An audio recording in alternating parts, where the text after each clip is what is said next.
Okay, सो मेरे प्यारे बच्चों, आज हम करने वाले हैं कॉलिगेटिव प्रॉपर्टीज की स्टार्टिंग। सो कॉलिगेटिव प्रॉपर्टीज क्या होती हैं? हमने कल बात करी थी इसके बारे में, थोड़ी सी ज्यादा बात नहीं करी थी। तो चलिए एक बार फिर से इसको समझते हैं कि कॉलिगेटिव प्रॉपर्टीज का मतलब क्या होता है। ओके, चलिए देखो बेटा, कॉलिगेटिव प्रॉपर्टीज क्या होती हैं। सपोज करो कि हमारे पास एक ना बीकर है, ये वाला, दिस इज ए बीकर, और इस बीकर के अंदर मैंने भरा हुआ है वाटर। ठीक है, क्या भरा हुआ है मैंने? वाटर भरा हुआ है। ओके, तो वाटर भरने के बाद अब मैं क्या करूंगा, इसके अंदर मैं डालता हूं सॉल्ट। ठीक है, this is salt, SALT। Okay, ये मैंने सॉल्ट इसके अंदर डाल दिया। अब एक प्रॉपर्टी है जिसका नाम है सॉल्टी टेस्ट। सॉल्टी टेस्ट एक प्रॉपर्टी है। ओके, तो जब मैं सॉल्ट को वाटर के अंदर डिसॉल्व करूंगा, देन मैं इसको टेस्ट करूंगा तो मेरे को सॉल्टी टेस्ट आएगा, मतलब कि ये नमकीन लगेगा मेरे को। उसके बाद अगर मैं सॉल्ट थोड़ा और प्लस कर देता हूँ इसके अंदर, तो मेरे को और नमकीन लगेगा पहले से ज्यादा। अगर मैं इसके अंदर थोड़ा नमक और डाल देता हूँ, देन वो और नमकीन लगेगा। देन और डालता हूँ, वो और नमकीन लगेगा। तो मतलब ऐसा हुआ कि जो सॉल्टी टेस्ट वाली प्रॉपर्टी है, ये डिपेंड कर रही है कि हमने कितने पार्टिकल्स डाले सोल्यूट के। ठीक है, अगर मैं कम पार्टिकल्स डालूंगा तो ये कम नमकीन होगा, अगर मैं ज्यादा पार्टिकल्स डालूंगा सॉल्ट के तो ये ज्यादा नमकीन होगा। तो ऐसी प्रॉपर्टी जो नंबर ऑफ सोल्यूट पार्टिकल्स के ऊपर डिपेंड करे, लेकिन उसकी जो नेचर है सोल्यूट पार्टिकल्स की उसके ऊपर डिपेंड ना करे, उसे हम कहते हैं कॉलिगेटिव प्रॉपर्टी। ओके, उसको हम क्या बोलते हैं? Colligative property. तो अगर कोई आपसे पूछता है कि ये जो भैया कॉलिगेटिव प्रॉपर्टी क्या होती है, कॉलिगेटिव प्रॉपर्टी क्या होती है, तो इसका बच्चे जवाब सिर्फ यही है। आपने क्या बोलना है कि those properties of solution, solution की वह properties which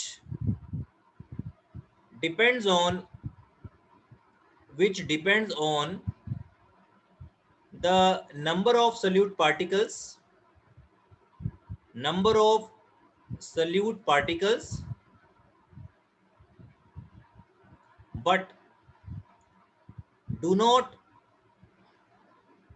do not depend on their nature, on their nature is called, sorry, are called colligative properties। उन प्रॉपर्टीज को हम क्या बोलते हैं? कॉलिगेटिव प्रॉपर्टीज कहते हैं। Okay, these are called colligative properties. हमारे सिलेबस के अंदर बेटा टोटल जो कॉलिगेटिव प्रॉपर्टीज हैं वो हैं 5। बेटा क्लास कौन कौन नहीं लगाने हैं? नवरोज नहीं आई ना, एक Navroz and अनुरीत।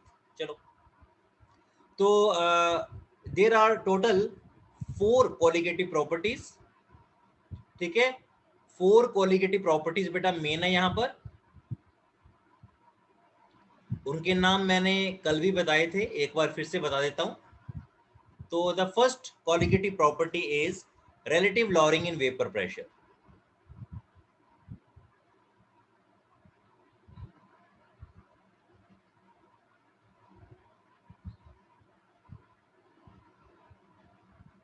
Okay, second property is elevation in boiling point.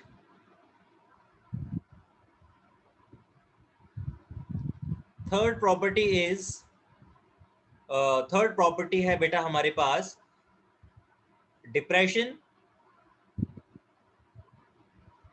In freezing point. And the fourth property is osmotic pressure. तो हमको वन बाय वन प्रॉपर्टीज करनी है। तो I will try to start the first property. मैं पहली property को कोशिश करूंगा कि खत्म भी हो जाए आज ही। अगर ये खत्म होती है तो दैट इज वेरी गुड, अगर ये खत्म नहीं होती है तो फिर बेटा प्रॉब्लम हो सकती है। चलिए देखते हैं इसको। एक बच्चा आ गया, और कौन आया है? नवरोज आ गई है। Very good Navroz. नवरोज बेटा टाइम पे आया करो, क्योंकि टाइम बड़ा कम है दुनिया में। तो चैट में ये कह रही है कि सर, सिमरन कुछ बोलना है? अच्छा, तो these are the 4 colligative properties. Okay, तो इन 4 कॉलिगेटिव प्रॉपर्टीज, फर्स्ट प्रॉपर्टी का नेम है बेटा, आपको मैंने बताया अभी, relative lowering in vapour pressure. You can see, आप इसको रीड कर सकते हो। First property is relative lowering in vapour pressure, और इसी प्रॉपर्टी को मैं अब करवाने जा रहा हूं प्रॉपर वे में, ठीक है। So the first property which we will start, that is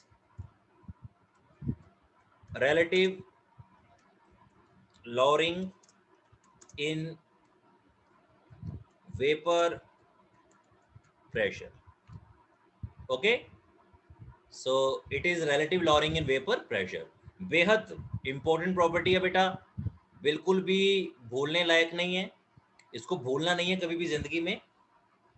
okay, इसको शुरू करने से पहले मैं एक क्वेश्चन पूछना चाहता हूं सारे बच्चों से कि बेटा नॉन वोलेटाइल सॉल्यूट क्या होता है? What is non volatile solute?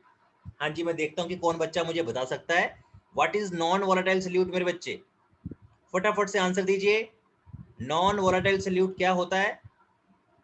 मैंने पहले भी इसके बारे में बात की हुई है, सो आई कैन एक्सपेक्ट कि आप आंसर दे सकते हैं।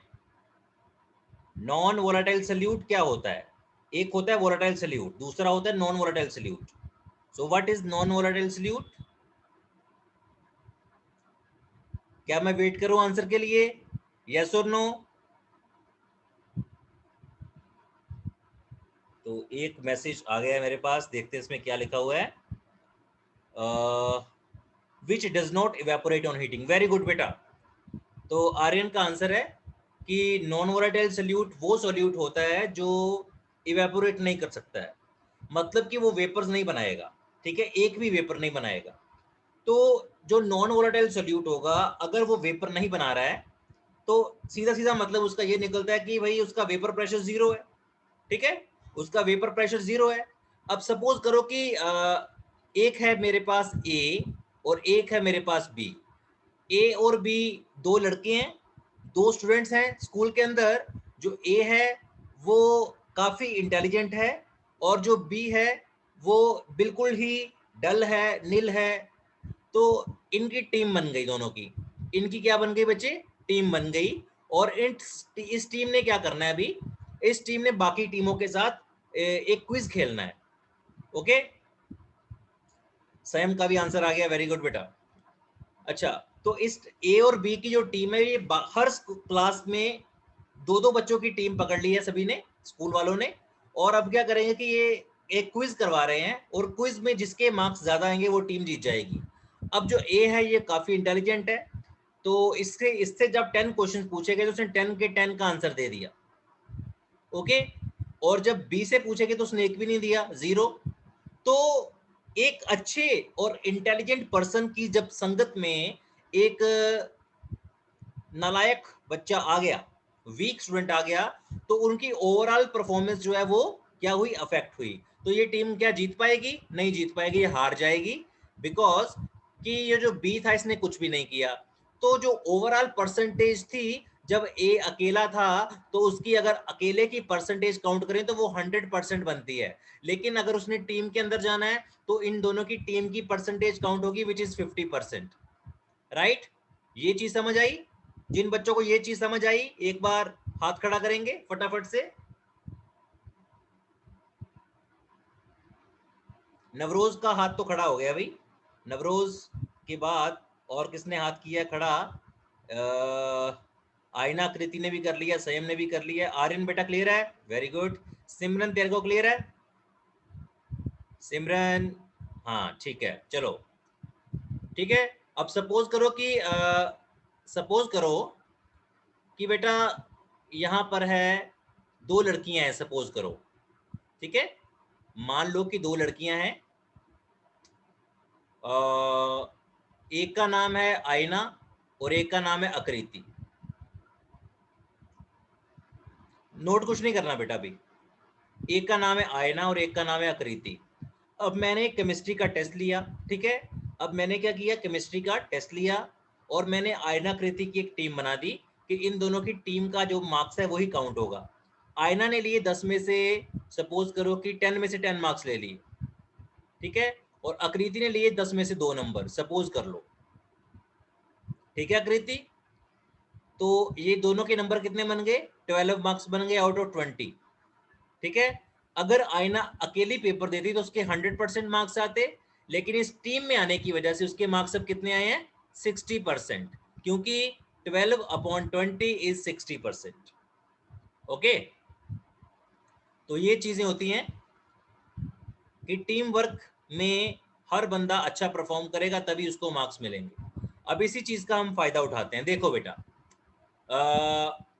ये मेरे पास एक बीकर था, इस बीकर के अंदर क्या था भाई, पानी था, या आप कोई भी लिक्विड ले लो, सॉल्वेंट। सो ये क्या है अभी तक, this is a pure solvent, this is, ये क्या है, ये बच्चे प्योर सॉल्वेंट है, प्योर सॉल्वेंट।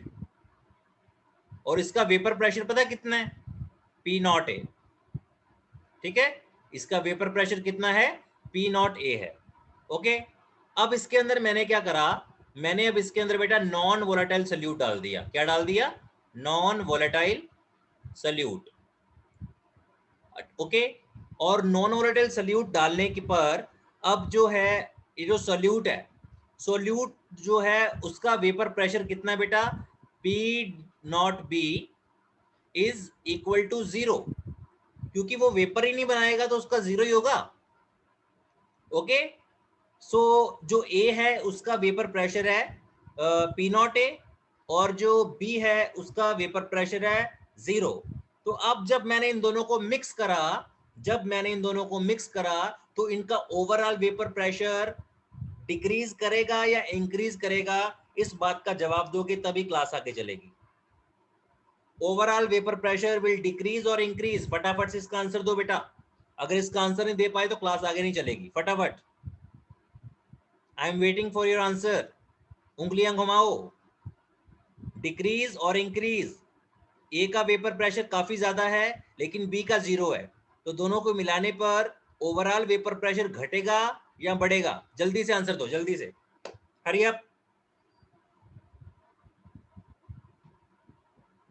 इतना टाइम तो नहीं लेना चाहिए। हाँ, एक आंसर आ गया मेरे पास फटाफट से। और नवरोज ने बोला कि डिक्रीज करना चाहिए, स्वयं को बोल रहा है इंक्रीज करना चाहिए। स्वयं बेटा सुबह क्लास लगाई थी ना स्कूल में, उसमें डिक्रीज हुआ था। अभी मैंने 2 एग्जांपल दिए हैं कि अगर एक बच्चे के 10 में से 10 मार्क्स आ रहे हैं, दूसरे का 0 आ रहा है, तो ओवरऑल परफॉर्मेंस घट जाती है, डिक्रीज हो जाती है। तो फिर तुम इंक्रीज कैसे लिख रहे हो,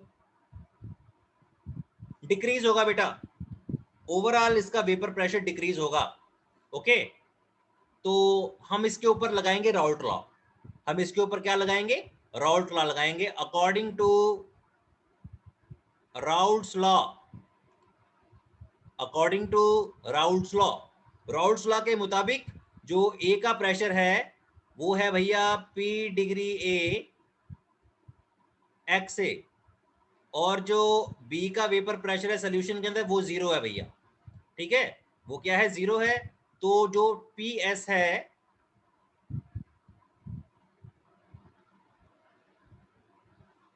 जो PS है that is PA plus PB। Okay, तो इतना तो आप सभी को पता ही है कि टोटल जो वेपर प्रेशर होगा सोल्यूशन का that will equal to PA plus PB। मैं इसको दोबारा से लिख रहा हूं, जो बेटा वेपर प्रेशर ऑफ A है that can be written as P degree A X A, and vapor pressure of B is equal to 0 here.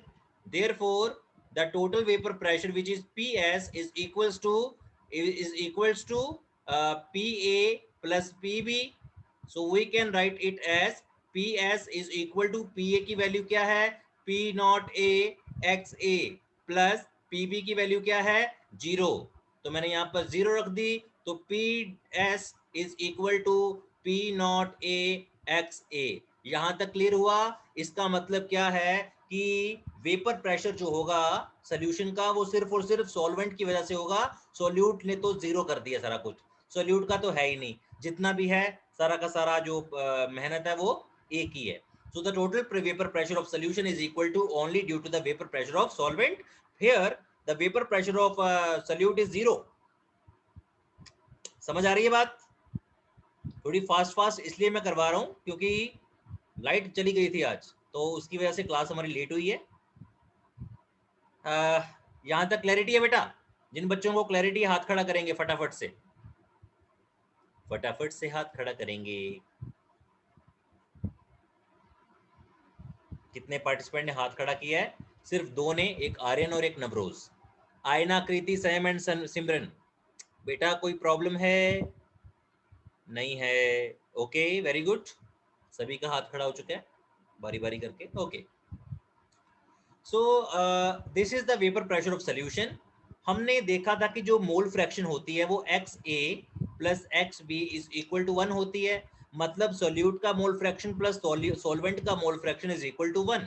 सो यहां से मैं XA की वैल्यू निकालूंगा, XA is equal to 1 minus XB। बिल्कुल Raoult law की तरह ही है बेटा, सारा कुछ वैसा का वैसे चल रहा है। देखो तो ऐसा करने पर क्या होगा मेरे पास बेटा, ये जो बनेगा आगे चल के, मैं XA की जो वैल्यू है ना, इसको बेटा मैं फिल कर दूंगा यहाँ पर। ठीक है, XA की वैल्यू को मैं यहाँ पर फिल कर दूंगा। तो ऐसा करने पर PS is equals to P0A into XA था, वहां पर आ जाएगा XA की जगह पर 1 माइनस XB। मल्टीप्लाई करना किसको नहीं आता इस दुनिया में? हर बच्चा मल्टीप्लाई कर सकता है। PS is equal to P0A को मल्टीप्लाई करेंगे 1 से तो ये बन जाएगा P0A, माइनस P0A को मल्टीप्लाई करेंगे XB से, ये बन जाएगा P0A इंटू XB। करेक्ट। अब क्या करते हैं, ये जो है ना माइनस वाली चीज, इसको उधर ले जाओ, ये पॉजिटिव में हो जाएगी वहां पर जाके। तो P0A XB पॉजिटिव में हो गया, और इस साइड पर था मेरे पास P0A, और ये वाला उधर आके माइनस में आ गया, माइनस PS।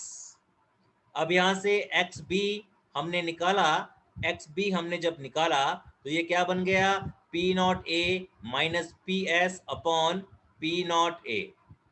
ओके, अब यहां पर क्या करना है आपने, ये जो बेटा क्वांटिटी आपको नजर आ रही है ये वाली P0A माइनस PS आ रहा है ना नजर? What is this? ये जो P0A माइनस PS है, ये पता क्या चीज है? इसको आप लिख सकते हो delta P। This is the change in vapour pressure of pure solvent and solution. ठीक है, जब प्योर था तब ज्यादा था, जब सॉल्यूशन बना फिर कम हो गया, तो इसलिए मैंने प्योर को पहले लिखा हुआ है। So this is also called delta P upon P0A। Okay, यहां तक क्लैरिटी हुई सारे बच्चों को? कैसे आया ये? XB is equal to delta P upon P0A कैसे आया? क्लैरिटी हुई बेटे?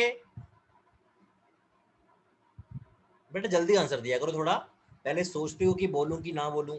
जल्दी बोलो, यस और नो। अगर नो है तो मैं रिपीट करवा दूंगा, अगर यस है तो मैं आगे चलूंगा।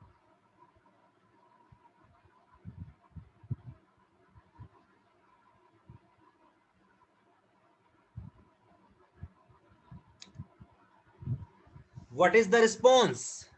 क्या आपको पता चला कि XB कैसे आया है?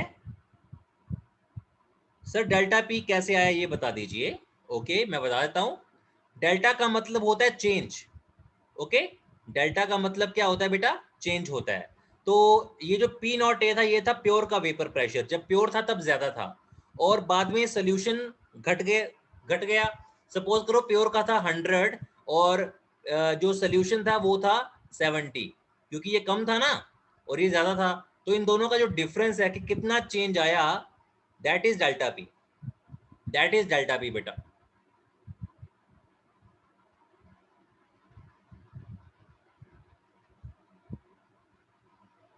ओके, सो अभी आपको मैं बताता हूं कि डेल्टा P का मतलब क्या होता है। यहाँ पर हमारी जो प्रॉपर्टी है वहां पर हम पहुंच चुके हैं।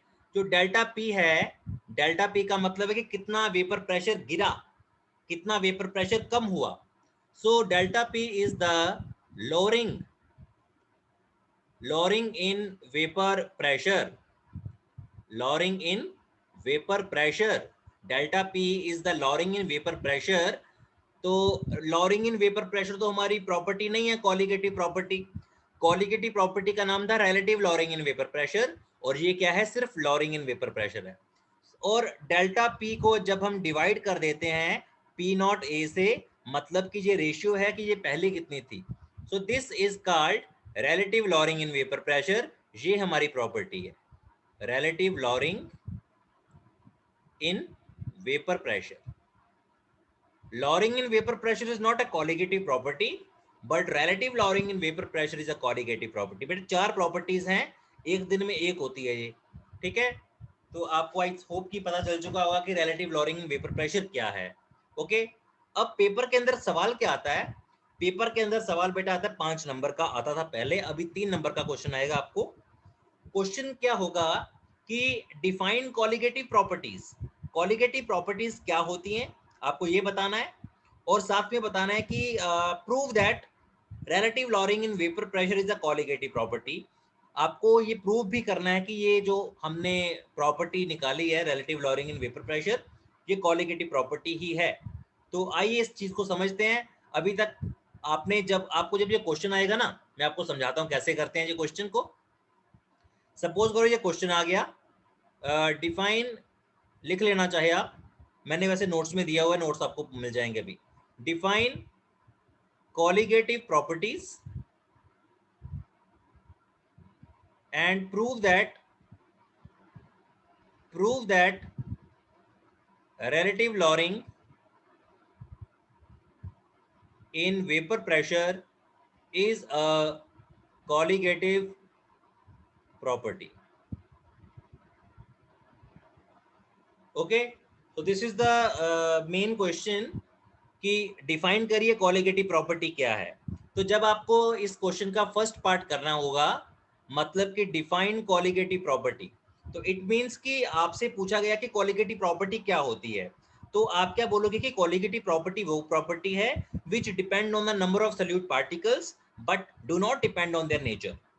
और जब आपसे कोई पूछेगा कि prove that relative lowering in vapour pressure is a colligative property, इसको प्रूव भी करो, तो प्रूव करने के लिए आपने क्या करना है, सारी की सारी डेरिवेशन करनी है, ठीक है। यहां से लेकर सारी की सारी डेरिवेशन करनी है, ये सारा सारा स्टेप आएगा, फिर ये आएगा। जब आप इस स्टेप पर पहुंच जाओगे ना, ये वाले स्टेप पे, जब आप पहुंच जाओगे, जैसे कि आपने लास्ट स्टेप में लिख दिया X B is equal to delta P upon P naught A. उसके बाद बेटा आप इसको ऐसे भी लिख सकते हो, delta P upon P naught A is equals to X B. Delta P की वैल्यू क्या होती है, P degree A minus P S upon P degree A, right. It is equal to X B. X B का मतलब क्या है, X B का मतलब है मोल फ्रैक्शन ऑफ सॉल्यूट, मतलब number of moles of B upon number of moles of A plus number of moles of B. Then क्या होगा, P naught A minus P S upon P naught A is equals to, जो number of moles हैं बेटा कैसे निकालते हैं, number of moles निकालते हैं वेट अपॉन मॉलिक्यूलर वेट, इस फॉर्मूले से, ठीक है। नंबर ऑफ मोल्स इस फॉर्मूले से निकाला जाता है। तो आपको क्या करना होगा, यहां पर लिखना है एन बी की जगह आपने क्या लिखना है, W B over M B. नीचे क्या लिखना है, W A over M A, और यहां पर क्या लिखना है, plus W B over M B. But solution is very dilute, solution काफी डाइल्यूट है। अगर सोल्यूशन डाइल्यूट है तो इसका मतलब है कि उसके अंदर सॉल्वेंट कम है। अगर सोल्यूशन डाइल्यूट है तो इसका मतलब क्या है कि उसके अंदर सॉल्वेंट बहुत कम मात्रा में है, सॉल्वेंट काफी कम है। तो अगर सॉल्वेंट कम होता है तो हम इस चीज को बेटा निगलेक्ट कर देते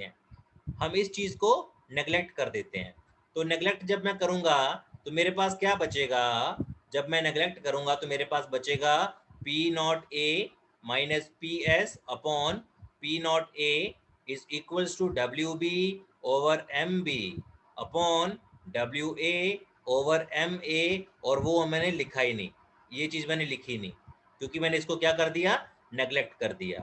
then P A minus P S upon P naught A is equals to W B over M B into W A into M A. Okay, ये जो फॉर्मूला है इससे आपको क्या पता चल रहा है, अभी तो वैसे आपको यहां से ही क्लियर हो जाएगा। जब आपने ये चीज लिखी तो उसमें आपने क्या लिखना है कि ये जो relative lowering in vapour pressure है ये डिपेंड कर रहा है मोल फ्रैक्शन ऑफ सल्यूट की तरफ। मोल फ्रैक्शन ऑफ सल्यूट किसके ऊपर डिपेंड करती है बच्चे? मोल फ्रैक्शन ऑफ सल्यूट डिपेंड करती है नंबर ऑफ मोल्स, और number of moles of solute मतलब नंबर ऑफ पार्टिकल्स। ओके, तो इट मींस कि ये जो relative lowering in vapour pressure है ये indirectly number of particles of solute के ऊपर डिपेंड करता है। That is why it is a colligative property, because colligative property वही होती है जो नंबर ऑफ सल्यूट पार्टिकल्स के ऊपर डिपेंड करती है। और इस फॉर्मूले पर आपको ये पता चल रहा है कि ये भी नंबर ऑफ सल्यूट पार्टिकल्स के ऊपर ही डिपेंड करने वाली जिन्स है। Okay, so that is why it is also क्या है, कॉलिगेटिव प्रॉपर्टी है, राइट। और इसको मैंने यहां तक भी कर दूंगा तो मेरा चल जाएगा। आगे का पोर्शन मैंने क्यों किया है, बिकॉज ऑफ न्यूमेरिकल्स। जब आप बेटे न्यूमेरिकल्स करोगे, जब आप न्यूमेरिकल्स करोगे तो उसके न्यूमेरिकल्स में आपको क्या आएगा, आपको ये फॉर्मूला पूछा जाएगा, ये वाला, ठीक है। तो न्यूमेरिकल्स के लिए आपको इस फॉर्मूले को रट्टा मार लेना है कि ये कैसे आया कैसे नहीं आया। ओके, यहां तक किसी बच्चे को कोई दिक्कत है? Any problem? किसी बच्चे को कोई प्रॉब्लम है यहां तक? मैसेज आ गया एक बच्चे का, बाकी बच्चों का मैसेज पढ़ते हैं बाद में। नो सर, नो नो, सिमरन ने बोला है बहुत बड़ा नो। बाकी बच्चों को बेटा, जिन बच्चों को क्लैरिटी है पूरी इस टॉपिक पे कि relative lowering in vapour pressure का हम क्वेश्चन कर लेंगे, define colligative property and prove that relative lowering in vapour pressure is a colligative property. जो बच्चा ये क्वेश्चन कर सकता है वो बेटा एक बार हाथ खड़ा करे। वैसे मैं आपको सेंड करूंगा इन नोट्स, नोट्स में आपको मैं सेंड कर रहा हूँ बेटा, अभी कर रहा हूँ 5 मिनट में। ओके, आर्यन ने तो अपना हाथ खड़ा कर दिया है, और किस किस ने किया है मैं चेक कर लेता हूँ। हाथ खड़ा किया है आर्यन ने, नवरोज ने, संयम ने, आयना कृति ने, सिमरन ने नहीं किया। ये बात एक गड़बड़ है, नहीं कर लिया उसने। Okay, very good. सो बेटा क्योंकि आज थोड़ी ना प्रॉब्लम थी इलेक्ट्रिसिटी में, सो दैट्स वाई मैंने जो काम करवाना था वो मैंने करवा दिया है, और थोड़ा फास्ट फास्ट करवाया मैंने ताकि जितना मेरा टारगेट है वो पूरा हो सके। बाकी इसका लिखने वाला काफ़ी सारा काम है, मैं आपको नोट्स इसका सेंड कर रहा हूँ। नोट्स पकड़ लो और उसको लिखना शुरू कर दो, और लिख कर फिर हम बात करते हैं बाकी की बाद में, ठीक है। और कल से बेटा होपफुली कि आपकी बायोलॉजी की क्लासेस हम स्टार्ट कर रहे हैं, biology and physics also. Okay, so जो बच्चे बायोलॉजी और फिजिक्स भी पढ़ते हैं वो उनको टाइम टेबल जो है वो मैं शेयर कर दूंगा कि हम कल से कैसे शुरू करेंगे क्लासेस, कितने बजे कौन सी क्लास होगी, biology and physics classes to be started. Okay, thank you very much, bye.